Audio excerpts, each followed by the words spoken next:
training video. I'm glad you're here with us in our gym today. We got a very special video that we're going to bring you. This one will be free to the public. We do these free to the public ones for a lot of reasons. First, you know, some people out there with different financial situations may not be able to afford good quality training videos with graded material on it, like we try to offer you guys. So we want those people to still be able to get the training that they need. And second too, it's for you guys that do purchase a lot of our training videos from us. We also want to give you a chance to offer more to you as a thank you for purchasing our videos. So we hope you enjoy. Okay, today in slick tricks and submission tips for you, we're going to be incorporating a few different arts from you. First, we're going to be incorporating catch-can wrestling, or you hear the term catch wrestling a lot. We're also going to be incorporating judo, as well as Japanese shudo, and also Filipino wrestling, which we call dumog. I'm going to show you how I kind of blend this curriculum together here at my academy here in Murfreesboro, Tennessee, to kind of make a different beast for you, and hopefully you'll be able to pick something up from it and add to your own training methods. So without further ado, slick tricks. Let me get started with you today in this video. With me, assisting me in this video, I have Mr. Jay Bumpus. Jay is a first-degree black belt under me. He's been with me for about 5 years. He's in my instructor program. He's going to be donating his body to science today, so we thank him in advance for any pain that may come to him. Now, this training video is going to be broken up into a few different segments. I'm going to show you a few basic takedowns that you maybe haven't seen, and we're going to work our way to submissions from there. Then we're going to work on submissions from the guard position. Then we're going to work on submissions from the mounted position. And then I'm going to maybe throw in a few extra bonus things for you guys. The goal of this video is just, like I said, to whet your appetite and get you kind of ready for our upcoming video titles that are coming very soon with Progressive Productions. But at the same time, we hope that you pick up something new and that you can train and take back to your own gyms and go from there. So without further ado, let's get started with you today. Now, the entries I'm going to use for this stand-up portion, there's 1,000 ways to enter on this thing. We can do offensive enters, which means we attack first, or we can do defensive enters, which mean that we counter his offense with a entry and a takedown to submission, etc. I'm just going to keep things very simple today with you. His hands are going to come up. Okay. All I'm going to do is just jam the gun from here.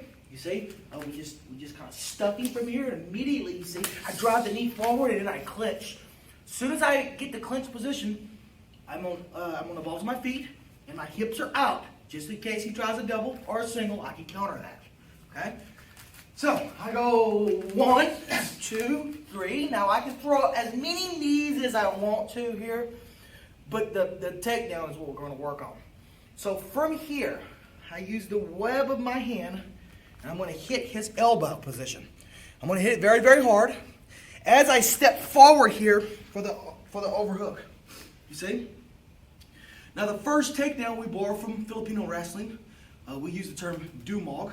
All I'm going to do is just take a knee. People want to try to sweep this thing. It's a leverage takedown. I take a knee, and it hits very hard. As soon as I slam him, my palm goes into the jaw. This controls him. It controls him from turning on me, where I'll be having to face his guard from that position.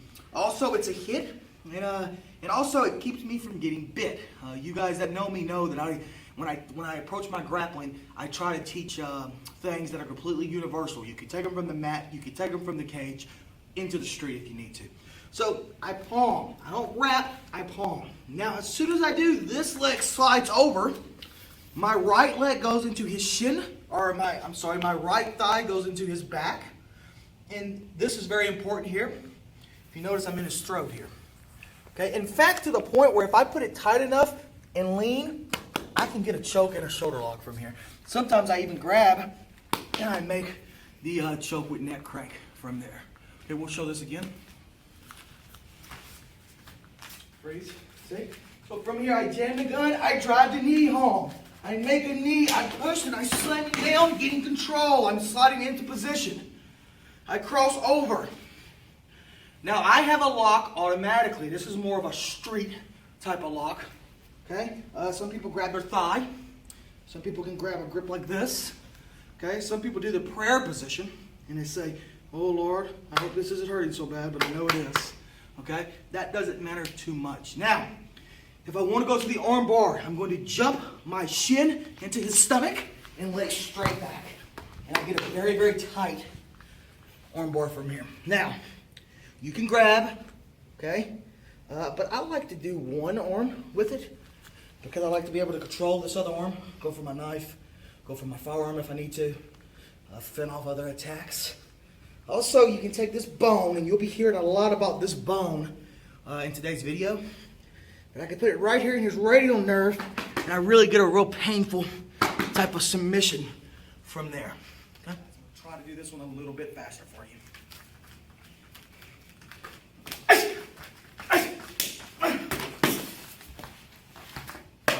Hey guys, hope you're enjoying it so far. So the next takedown I'm going to show you is a variation of the last one. I still borrow this takedown from Filipino martial arts as well as Indonesian martial arts, Pencak Silat, for example. It's very similar, but it hits a lot harder, and I'm going to show you why that happens. Okay? So from here, same thing. Let's just keep, for the sake of simplicity here, let's just keep the entry the same. I'm just going to jam the gun from here. Okay? I'm going to make the knee. I go back to the clinch immediately, okay? And I'm going to make the knee or the double knee. It doesn't really matter from here.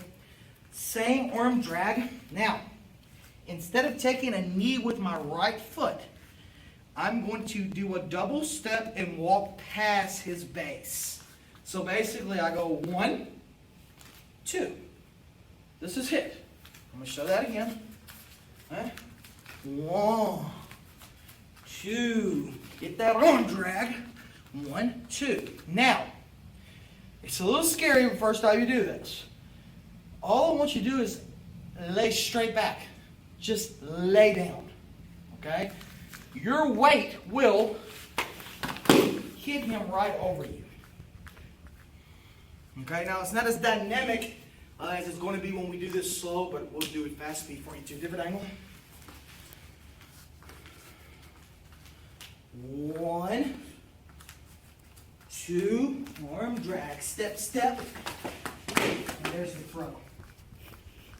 Okay guys, same throw. I'm going to try to do this a little faster for you.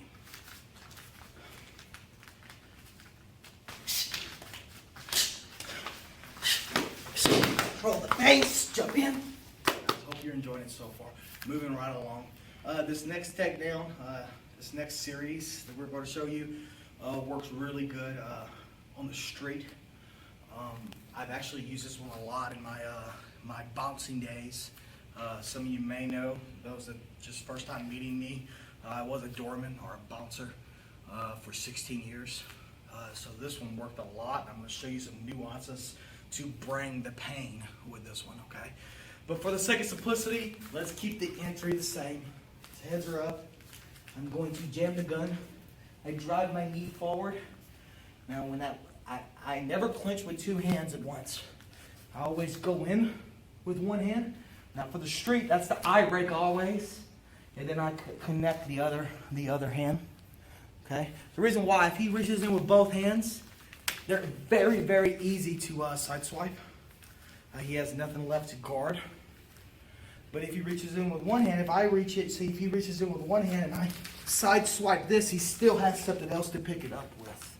So you always push or grab with one hand at a time. Just a little nuance for you there. Okay? So, once again, 1, 2, same concept here. Let's change for the camera a little bit. I'm going to, right above his elbow, I'm going to spin him. When I do, this arm stays this time. Now, what I'm going to do is, I like to use this finger here. It can also be a complete fist. It can also be a palm. I think that finger, I get most results from it. I'm going to hit his back, and I'm going to take a right knee. He'll go straight down. Now, a trick for you. 90% of the grip I use when I do chokes, body locks, is this grip right here. I make a peace sign. I put my thumb through it, and then I grab. I use this grip more than anything else. Now, the magic, though, is not the grip itself. The magic is what I call the wiggle. So, to turn him for the camera here, what I found when I was working the door, when I was bouncing for so many years, is that when I tried to do a rear naked choke, a very textbook choke on an individual, it always worked unless that individual had friends, and we were in a very crowded situation, which was almost every time, because the choke takes too long for a result, especially if he's got a high pain tolerance, he's on some kind of controlled substance. So what I learned to do is try to bring the pain immediately and get a pain compliance type of technique. So if you watch, I'm going to put the rear naked choke on very tightly, as you can see. And I'm going to put it on slow, and he's going to tap when he needs to.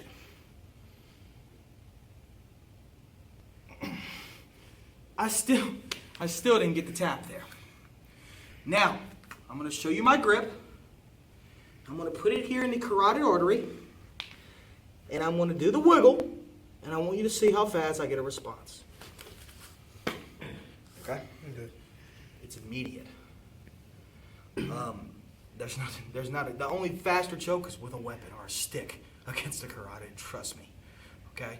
So right now what I want you to do is practice the grip and getting the wiggle. Now, this bone is the secret weapon. This bone is what does the pain, what brings the pain. When I wiggle the arm down, that bone just protrudes forward into the carotid artery. Look at my shoulder. My shoulder is always off-centering his head and neck, so it's kind of a neck crank also. Good chokes are neck cranks, remember that. And I use the side of my head, my ear. I press forward as I wiggle, and you get immediate response. Okay, I'm going to break this down for you in a little more detail. From here, once again, I jam the gun. I make the knee, or I make the clench. You see, I knee, and I can arm drag once again. This hand should stay very tight. It should stay in a clench. In fact, before I've gotten tied up right here, and I'm still able to punch, headbutt, I'm still able to get superior positioning, even from this, as well as using the tip of my head. The grip still is the same, and you can still see a very powerful, you can still see a very violent, powerful choke, even if I get tied up here. You know, the street's very unpredictable, and in my experience, stuff happens. But let's say I do the positioning right, I hit his back, I take a knee. I'm very tight right now. Even without connecting, you can see if I lean forward with enough shoulder, I can still get a submission. If the camera lowers, I want to show you a trick. This bone is the magic part here. Okay? So I'm very tight. I'm trying to grab his spine even. Now, as I lean forward, watch this hand, what it does. It bends up, watch. And I'm still using that bone as a submission area. So let's say I go here for the short choke, okay? I get it. Okay, now, a little brief history on this, the wiggle. I discovered the wiggle accidentally back in 1994. I was training judo every week with a very good kind of, he was a cop actually in Nashville, Tennessee, and his judo was very functional. And I actually was rolling with one of the brown belts there. And he was getting me every day. He was submitting me. Finally, somehow, by the grace of God, I got this guy's back. And when I went around with the choke, he got one hand, he got one hand in.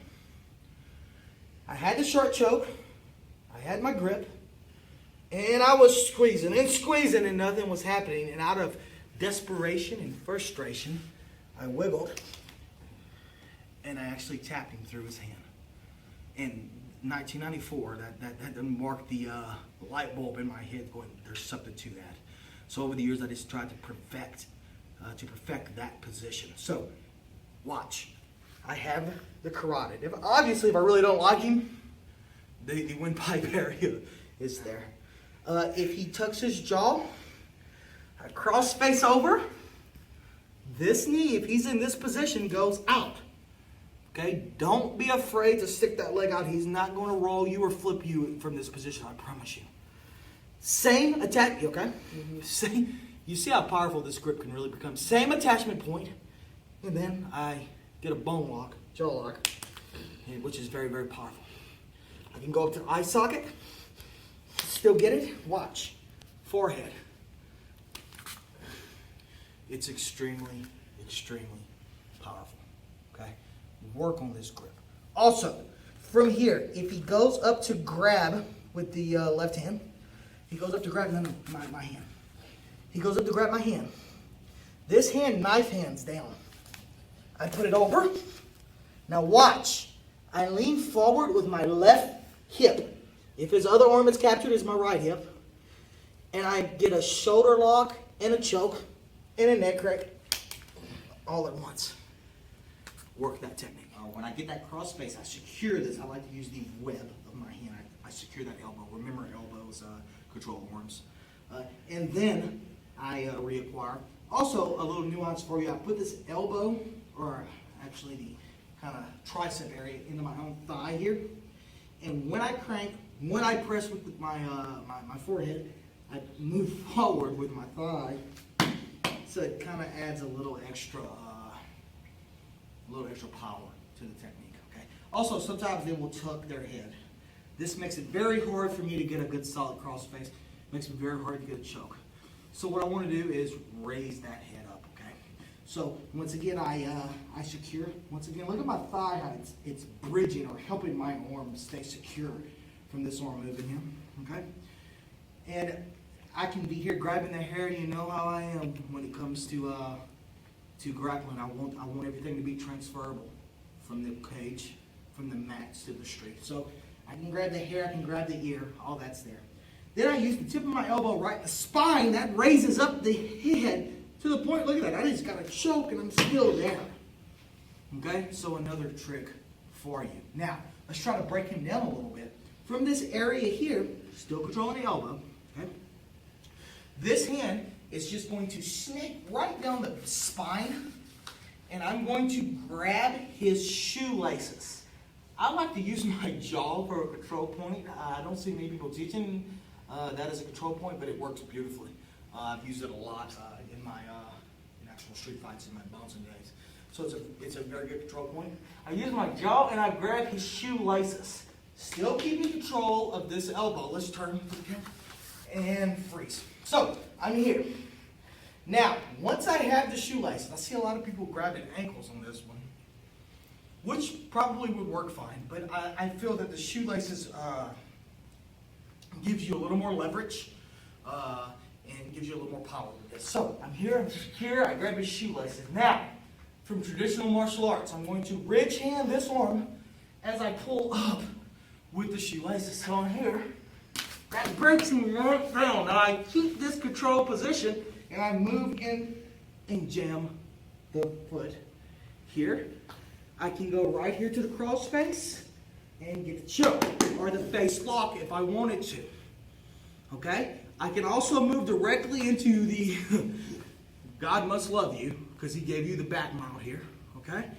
Now, couple little tricks for you. If he's covering his throat, okay, he could be down here and his hands are just up. A couple ways to get that throat exposed for you. One, that same little knuckle that we used for the takedown earlier on, I'm going to put it right in his cheek or ear.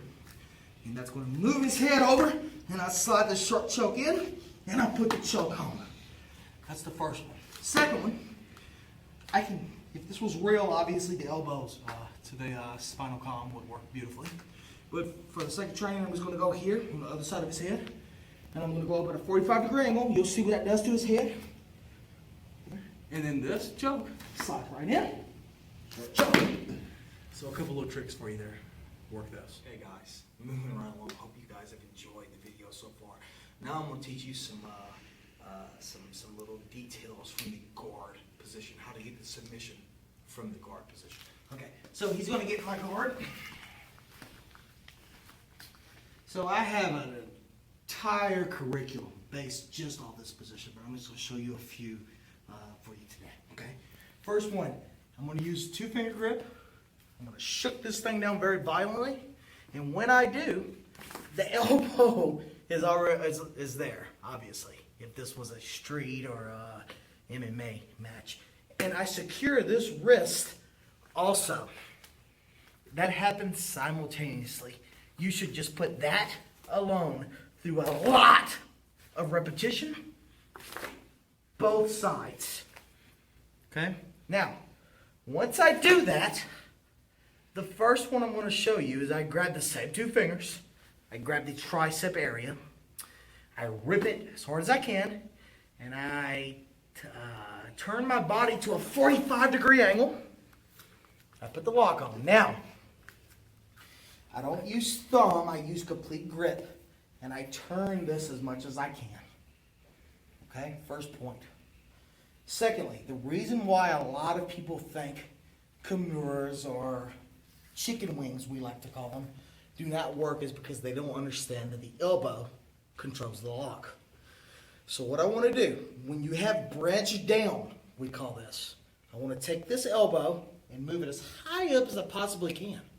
I'm not even cranking yet, he's already feeling this lock. If it's low, you have all this motion here. If it's high, you okay? There's none. I bring it up as high as I can. I have not put the lock on yet, and he's tapping. And then I ease the lock on. Okay. He's here. Okay.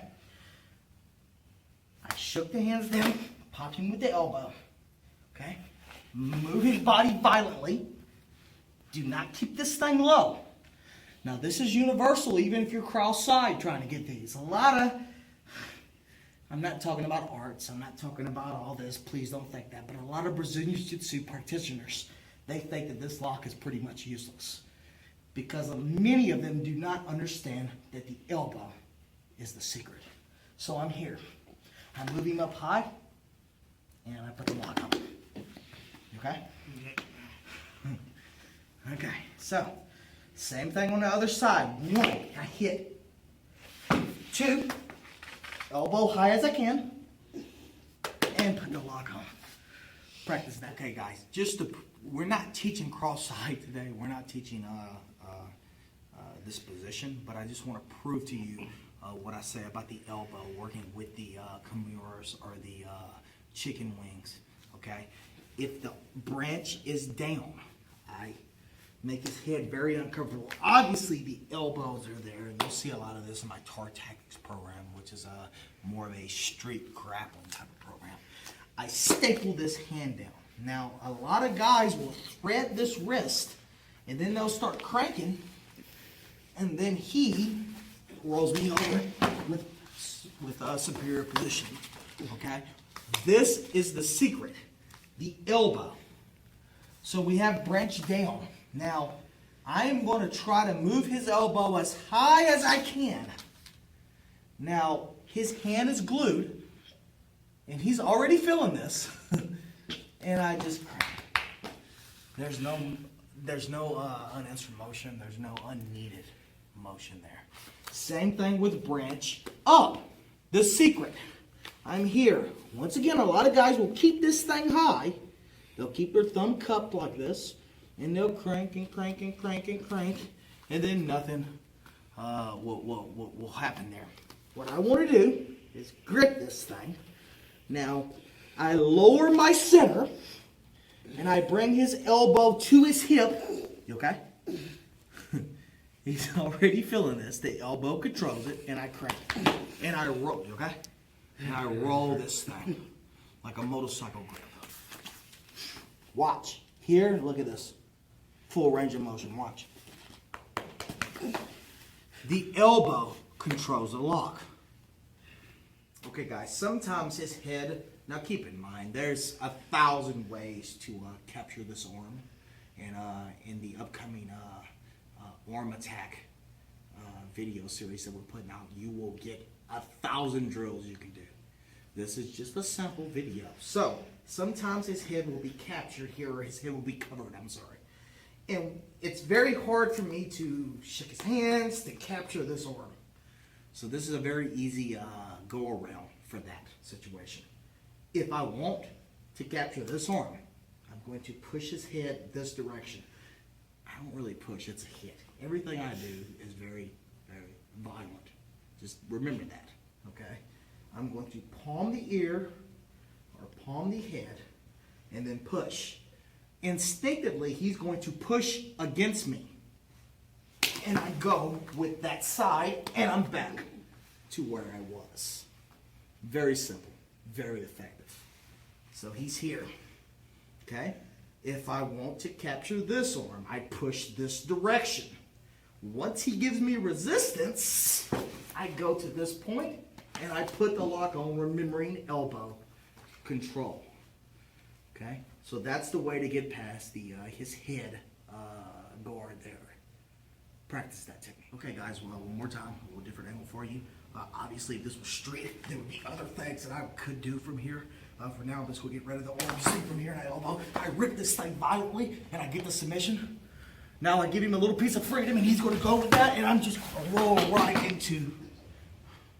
Okay, guys, this time he's going to try to get posture. He's going to break this guard position here. I can still shook this arm and I'm trying to get this position, but he's very strong. He has a more dominant position or an angle. So what I'm going to do is grab this wrist also, and I'm going to tilt my hips, and I'm going to try to get my foot right there in that hand position. Now, if you notice, I'm using that same two-finger grip to control, and you can see what it's doing to his body. Now, from here, I let go. Now, a lot of times people don't understand how effective this is. Go ahead and punch me. And this is what I call, for you my JKD students or my Wing Chun students, kind of foot chi sao. Because I'm feeling, go ahead and hit me. I'm feeling his motion from here. You see that? It's actually very effective. And when you start playing with it with your training partners and students, you'll see how effective it really is. Okay. Now, I like to control the jaw area. So what I'm going to do is turn him to the lock from here as I tilt my hips and press this angle. This left foot is going to go right up underneath and control that shot now as I hit his head, and then there is the lock position. If I'm very flexible, if his back is very flexible, I can also grab this arm and put the lock on. Practice that. Okay, guys, I'm going to show you a few submissions, kind of keeping with the theme of this video from the mop position.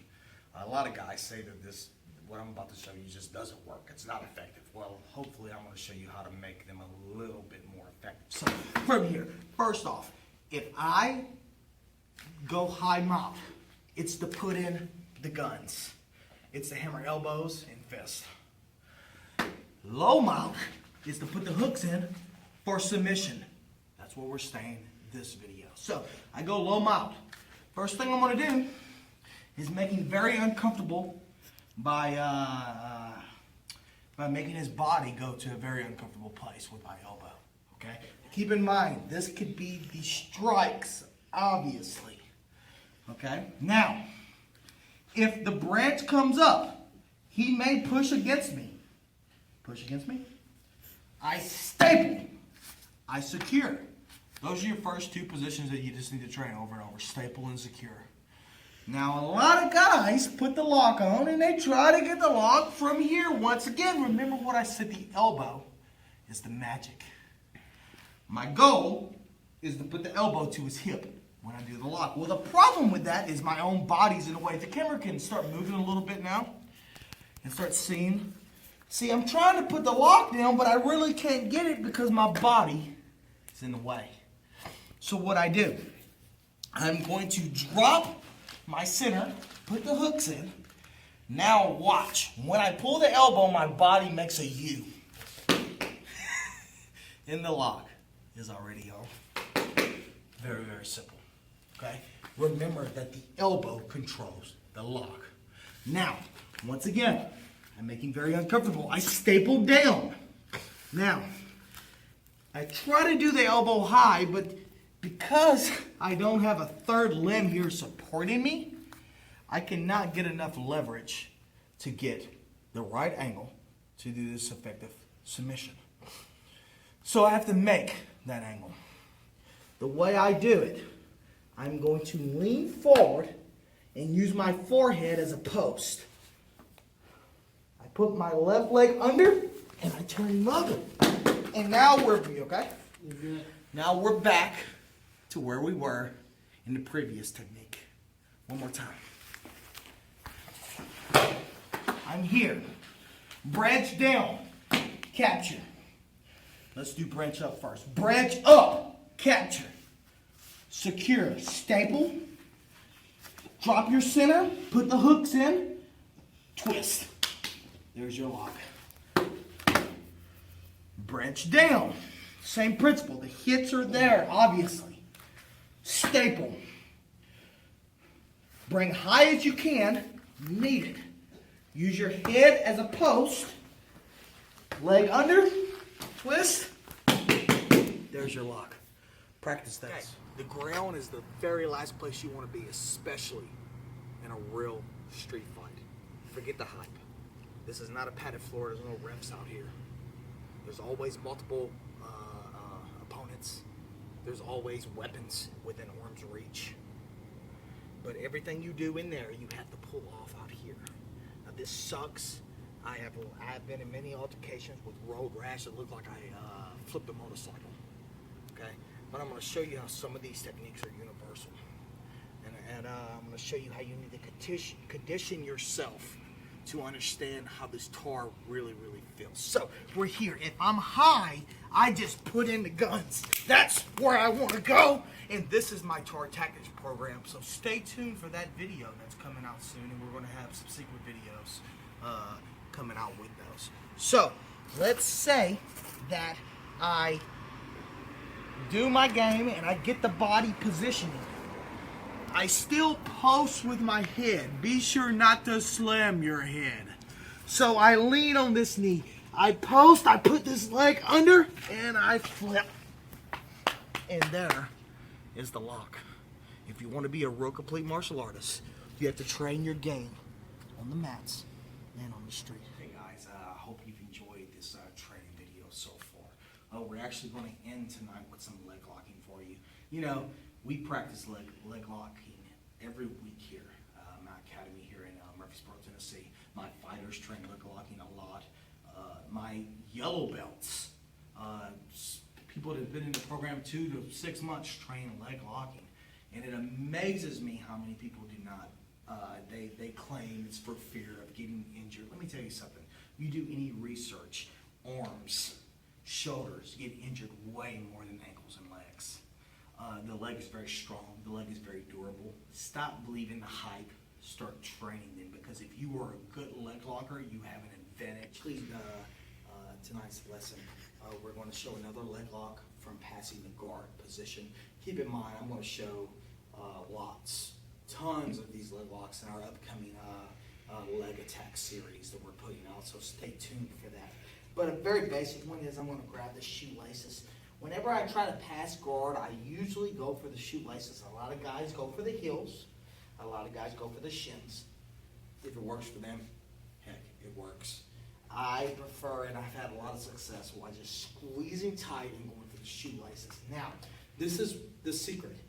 If I'm going to try to pass to the left or to his right, I fake that angle first, and then I pass it. So it goes 1, 2, and I hold position knee to belly.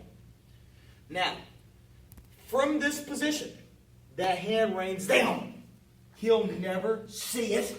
And then I'm already in position for the lock that we've already done. A lot of guys rechamber that position. Always punch from where you're at. Golden rule, doesn't matter the art. So I'm here.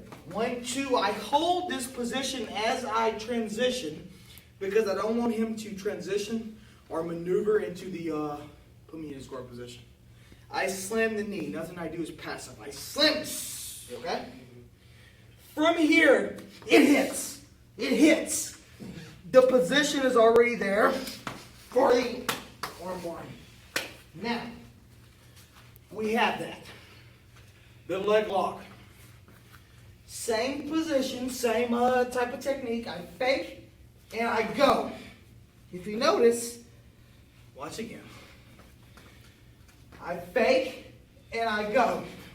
Now look how I'm sitting on this side. He's very uncomfortable. I'm making his body very uncomfortable. And I still hit. I hammer that always. Hits lead into locks. Now from here, as I fall to my left shoulder, my left foot, trap. And then, see how this foot is trapping? And all I do is ratchet it backwards. You okay? Very, very, very simple. One more time, I'll show you. Stay there, camera. So I grab the shoelaces.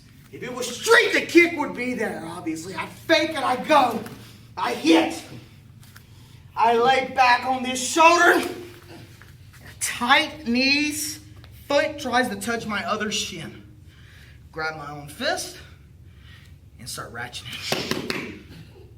Now, if you also, you can use the web of the hand to secure. And you also, I'm trying not to put this on so fast because it's very, very, very painful. You okay? You ready? Breathe. And you have a great ankle break from there. Give it a shot.